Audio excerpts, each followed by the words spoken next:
that I could have that dark side. I mean, I couldn't believe that person because you define yourself based on some ideas you have about yourself or the ideas the world has about you, and I couldn't buy it.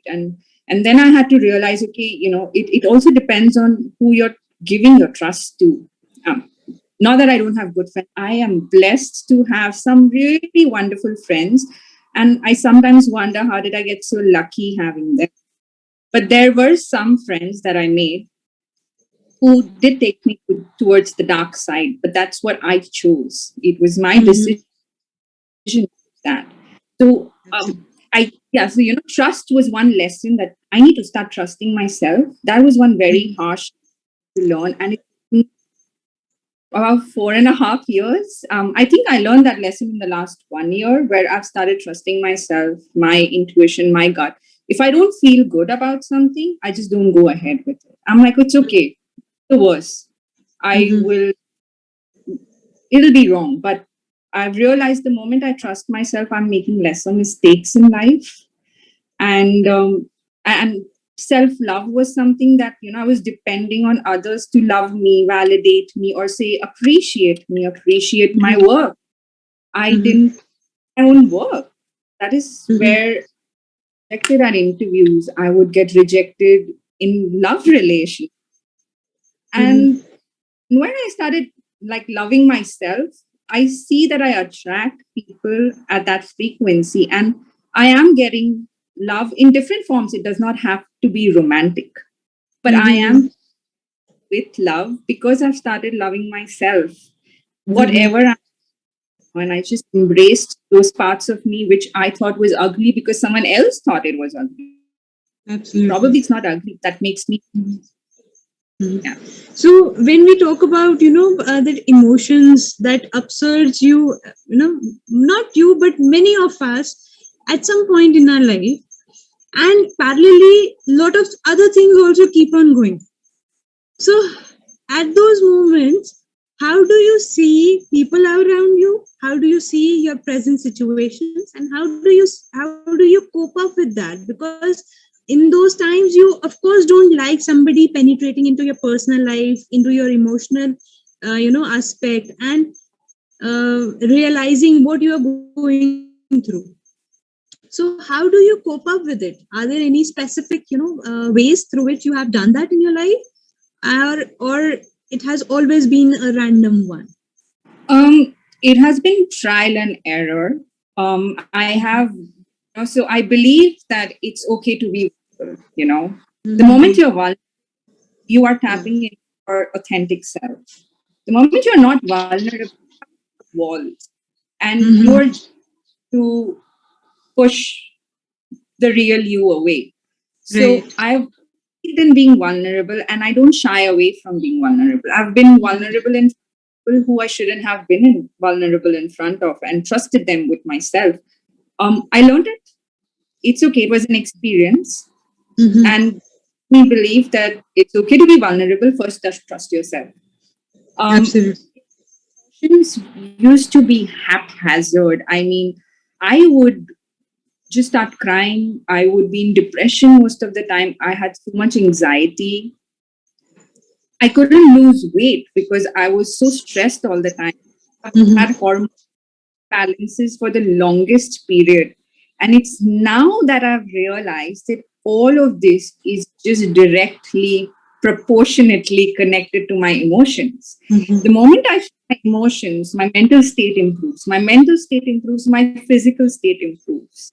And then I did Mm-hmm. start thinking a lot about why do we even say get diseases? Like Mm-hmm. why do people have hypertension? Why do people have thyroid or PCOS? Mm-hmm. Physical manifestations of blockages, energetic blockages, which are caused by emotions that you are experiencing but suppressed. Um, Mm-hmm. if you want to cry, just cry. If you're going through something, absorb that feeling. Don't push it away. Don't get yourself busy with something else and push that emotion away. No, you need to Mm-hmm. experience this, heal that part of you. The moment you're healed, you're mentally better. And the moment you're mentally better, everything is going to fall in place. I have not known a person who's mentally and emotionally stable, or stable would be the wrong word, balanced, who's physically sick. I've not seen. And I think the only thing that really brought this balance was meditation, because it started noise out, the projection, anxiety, the what people want to say. Obviously, I'm not done a proper meditational course, but whatever sitting in silence, remove, let those thoughts come in and go. Absolutely. And slowly, period of time, I started ignoring what people have to say about me. It didn't matter. It just didn't matter. It mattered what I think about myself. And I didn't want to prove anything to anyone else. I just had to prove myself that if I am going into being a better being, or a better version of. I must compliment you on that, Gunjan, and it's a hard-earned achievement in present times when you see everyone getting carried away with what world thinks about them. So thinking that, what you are doing is best and you don't give damn to what other things is the best and the most, honorable achievement that one can have in one life. Yeah. I think it's more of a constant thing to do. Like, for a fact, today I have been telling you over WhatsApp, I don't know how many times, I'm so nervous. I was so scared of coming on. I've told so many of my friends, and they would judge what I'm speaking. And I was like, oh my God, what if I do a mistake? And then I was like, okay, the worst is they're just going to think I did a mistake. How does it matter? For me, this experience, I think it's the constant thing. You need to do it every day. It's an everyday practice. I don't think you can ever reach that state of, I don't get bothered. No, that's not possible. We do get we get bothered. But you need to let your mind not create these fictional stories that we are very good at. Stop that crap and focus, focus on just yourself. Absolutely. And it again needs a lot of courage. It again needs a very, very positive outlook towards life, where you see things beyond your personal identity, personal physique, or ideology as well.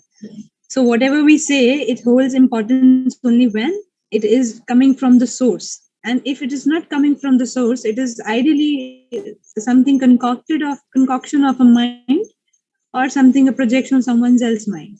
So all these things come together, and of course, it's an achievement, and that you must, acknowledge on that. Moving forward, getting our conversation to a little different platform. Let's say Dubai is a place of material gains. So where do you see emotional wellness getting the backside in your personal and professional front? So if you look around and you see people working all together from 9 to 7, throughout the day until 5 days in a week, how do you see them as, somebody who are going through emotional trauma, emotional, upsurge, and how they handle actually? So I have worked not only in Dubai, and I've worked in Bombay as well. Think about a city, I could say it's a that has a lot of opportunities because the competition is fierce. There are a lot of people fighting for this thing. And at work, you have your ego self up because that's what gets you the bucks. If you don't have your ego, you're going to get the money. So we are constantly just looking at building that ego self up and validating ourselves, and the world validates that, you are something and you deserve the money for the role that you've applied for. So, corporate structure, I think it is it should be a mandate because everyone living on an ego self. And the moment you're on a self, you're like, your emotions are just haphazard, Why is there anger? Why is there frustration? Why politics? Why does politics exist? It's because one's to tell the other one's ego, I'm better than you. Or, you don't deserve this because you did this wrong. You're constantly being all your peers, all your managers are looking at you and judge the moment of you. So over there, there are more reasons for people to be emotionally well. I mean, I don't understand how people don't understand that emotional wellness is the first step to physical. How people have ignored emotional and mental wellness and straight jumps to physical fitness. It doesn't make sense. Or just curing a disease, going to an allopathic doctor or whoever you're going to, it doesn't matter. But how can you not take care of your emotions? Because that is something that's spilling over like a oil tanker that just got punctured. If you don't fix, and that's what Absolutely. happens. You see people talking negatively to you. There is no love and compassion. There's no kindness. There is no understanding that everything is teamwork. We all are working full of one company. We're not looking at making each other a staircase to climb over. And more than that, and I think people who can't show that emotion at work, say they can't show their aggression or their frustration at work because obviously there is hierarchy and you need to follow a corporate protocol. They show it at home. It's even required at home because they will go and overpower their spouse.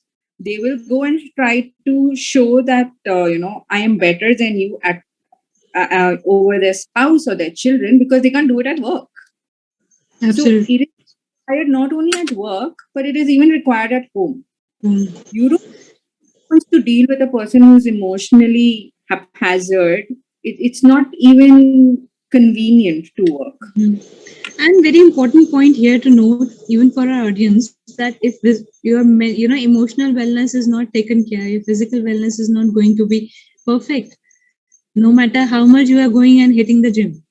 Yeah, of course. And the most unfortunate part is, since it's not tangible, we cannot we cannot feel it physically, so we do not give heed to it. It is mostly neglected because nobody can see, so we try to cover up in the form, like we put up a lot of makeup and we dress up well and we present ourselves in such a way that people do not come to know what's there within you. So that particular aspect has to be taken care, and understand that life is beyond the physicality and more into a domain which is not seen. Yeah. So it's just like we say that 90% of the universe is dark, it's unseen. Yeah. And the remaining that we have is what is reflected by the light, right? So we don't believe what you see and believe what you don't know. Yeah, I mean, then you move towards a higher domain. Yeah, I totally agree.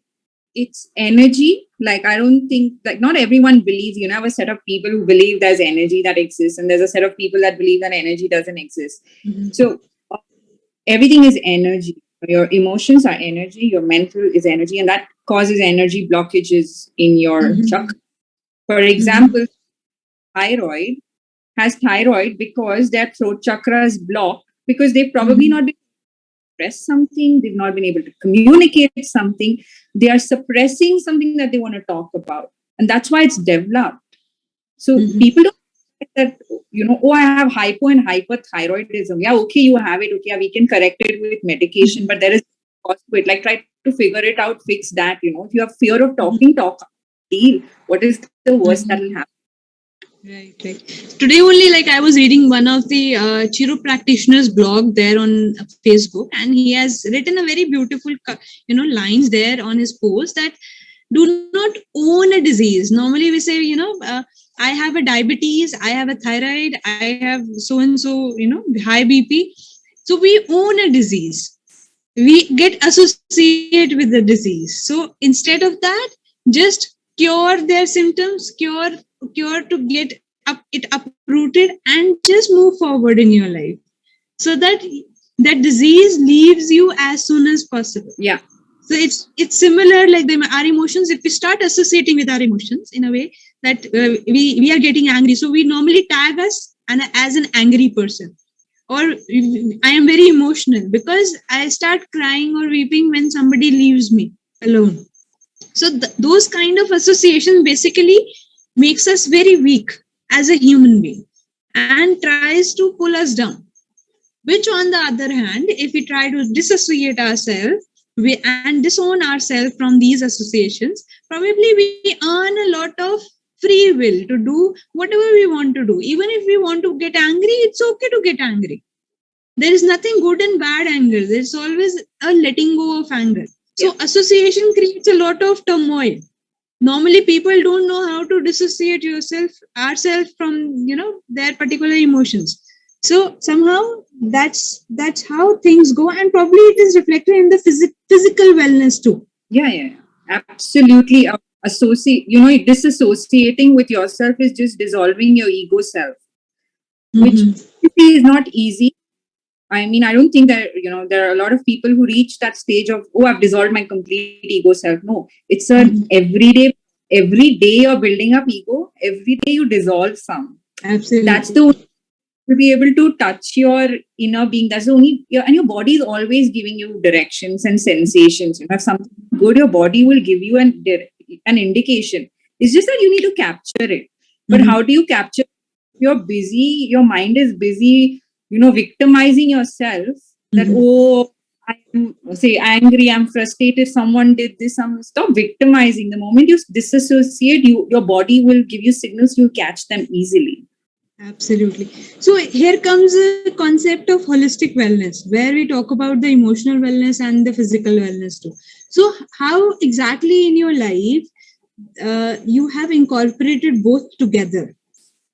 There would be some kind of activities, let's say dance, let's say Zumba, or you like you have said that you do meditation also. So how exactly you have incorporated both physical and mental aspect in your life for the well-being of your own self? Yeah. So, to be honest, I'm very lazy. So even take my physical, aspect seriously, it takes me a lot of effort. But I somehow end up taking efforts towards my emotional well-being proactively. Like I do not feel lazy to take that, or maybe it's just that I'm attracted to it or I enjoy it. So I always take out time during a day to, if not, if I'm not even meditating, I will put in time to sit silent, just without my phone, without anyone, just staring outside, at plants or in the sky, just staring, because that helps remove the rubbish that's going on in my mind. The second thing that I do is, practice gratitude. I'm not a very, I'm like the rebel kid. So I have to discipline myself. So I usually write a journal, thank God for everything that I want to. I mean, everyone, people are different. Some people will constantly throughout the day do it. I procrastinate. Let's just put it in the journal 8 times. Like these are small things that I do to keep my emotional and mental well-being. Physical for me comes third. I somehow at the top. Somehow for me, emotional and mental is at the top because I have gone through that negative experience for me to see this is where I want to go. If you don't experience the dark side, you would not want to go to the light. Absolutely. And that's why value for emotional and mental well-being is way more. And I know that once fixed, for me, the physical aspect will fall into place. Absolutely. So as we are progressing towards a different kind of conversation today, I just want to know, since you have spent so much time in the corporate, how important is corporate wellness or employee wellness in present times? It doesn't exist as a concept in corporates. I have seen that UAE. I don't know about other countries. Back in India, at least when I was working, it didn't exist. I see a lot of companies giving these employee benefits packages where you're giving life insurance, where you get free health membership for a gym. And I don't understand how you cannot give simple things or tools to people to, cut off that clutter every day that you're going through, because you're absorbing so many energies every day when you're at work. Negative, positive, your own projections, fears, insecurities. You need to decide for it from it. You need to find time. And I think because I live alone, I get that bandwidth, to practice all of this, to sit and reflect and figure it out. That doesn't mean are living with families can't do it. Obviously, it's your choice. If you want to do it, you'll do it however you want to do it. Mhm. Time to, and it is very important, because the moment you are mentally and emotionally fit, you will perform better. I mean, I don't know, if you have a headache or if you have a migraine and you have fever, can you go to work? No, you won't go to perform. Probably you will take 1 2 calls or do one work on one project and not perform. It's the same with emotional wellness, right?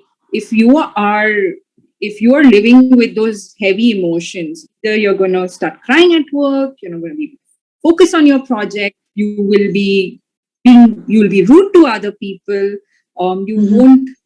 you won't work well, there'll be jealousy. So if you fix, that is way more important at work, because the moment a person is emotionally and mentally well at work and balanced at work, it works in the favor of an organization, because your whole team is efficiently performing.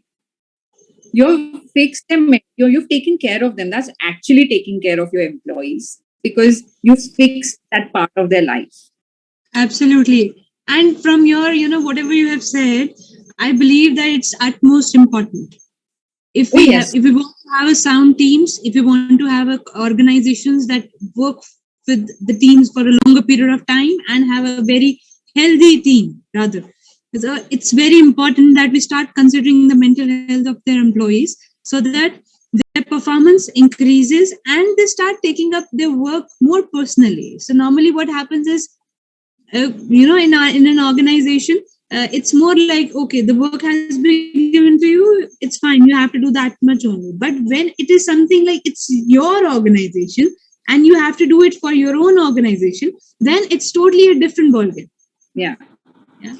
The So moment, yeah, the moment an employer would put in that effort towards an employee, that they are mhm, mentally fit and not mhm, worry about, oh, the project deadline is coming, if they mhm, focus on person as an issue, how can we help them, if they focus on that, it is